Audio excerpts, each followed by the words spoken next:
Hi everyone, I'm Jiggyasa Gupta, a wellness coach. I'd like to talk a little about what is water retention or bloating. While most of us feel that discomfort in our body one fine morning at the end of the day, or some days in a month, we should understand what exactly is happening with our body. So, let's start with the definition. Bloating is nothing but the retention of fluids or gases in our body. And why does it show in our body weight scale?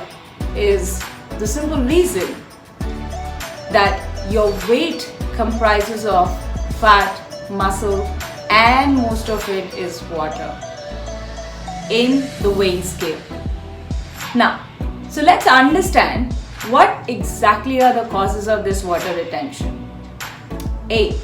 Food. What kind of food are you eating?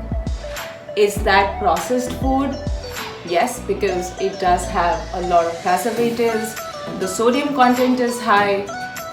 Are you eating a lot of fiber? Fiber is definitely good for health. But if you eat more of fiber, for example, more broccoli, cabbage, cauliflower, it does result in gastric problems, and the outcome is you get burps or farts, and this becomes really unpleasant to us. Next one, what is the portion size of your meals?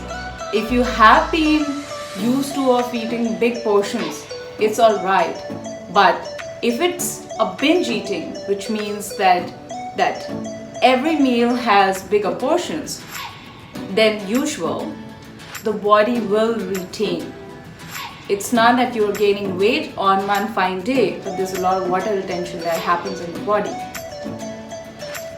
Next one, if you're eating outside, now the food items may remain the same, but the sodium content may differ. They may add some other stuff which will lead to, again, acidity. How do you think that these issues can be taken care of? Very simple. You need to understand what works well with yourself. You need to understand if there's any food allergy, you need to create a log of your food diary every single day. So from morning to evening, from the time you wake up till the time you sleep, you should create a food diary on if you have been suffering for these kind of issues. So create a food diary, check on what has been a habit, what has been the trigger food items. What are those days when you've eaten a particular amount of food or a particular kind of food, and that has resulted in acidity or bloating or water retention. And this will really help. This will also allow you to understand if there was any particular food that you're allergic with, and if you find that there's a problem, it is important to visit the doctor without any delay because you need help at that time. The next important factor is water. If a person generally drinks about 2 liters of water, it is a dehydration. So, if you have to let go the water retention, you need to know that you drink a lot of water. With a lot of water, at least 4 to 5 liters of water has to be consumed every single day. And that has to be plain water. So no energy drinks or no those fancy drinks. You could probably make this water interesting, maybe a lemonade or maybe some infused water or a green tea, whatever way you want to make the water interesting for you to drink. That is absolutely your choice.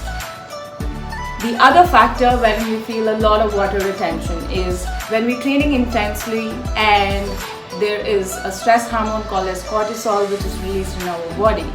It's more important for such people, such fitness enthusiasts, to have more water so that there's no water retention and your body recovers well from the muscle soreness, because your cells do need water. Our body does need water to recover. There are few days with women, menstruational cycles, wherein a week before, during your periods, during your menstruational cycle, we feel that we are bloated. Suddenly the clothes will start to feel a little tight. Is that the gain in the weight? No.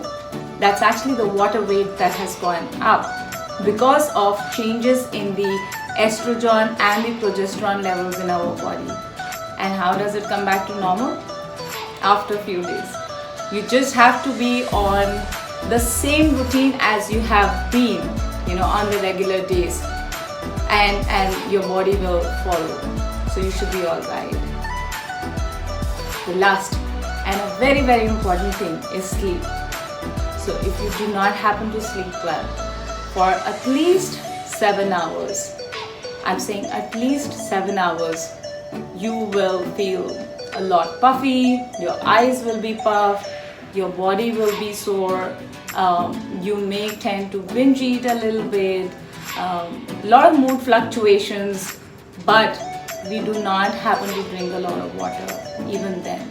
So the way you can fix up the sleep problem is, one, by ensuring that your sleep cycle and sleep hours are again logged. You need to work a lot on creating these lifestyle changes. Every single day you need to understand that you have to sleep well. Even on the weekends, it is important to sleep at least for about 7 hours. It's very, very important. So, how do you happen to cure bloating?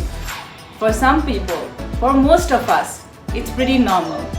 So you just have to be in the flow, and you won't even realize that you feel normal after a day or after a few days. It's absolutely alright. For some people who feel a little irritation about consuming some of the food items, please visit the doctor by not delaying it and feeling uncomfortable at any given point in time. We need to know that all those fancy bodies, all those bikini bodies, all those nice flat belly pictures that we see on the social media, they do not happen to show when they have water retention. Alright? So just take care of yourself, take care of your gut, because every body is different and everyone reacts to different things differently. It's not about black and white, it's about individualistic way of reacting to the things. It's an individual body. It's always important to be safe than be sorry.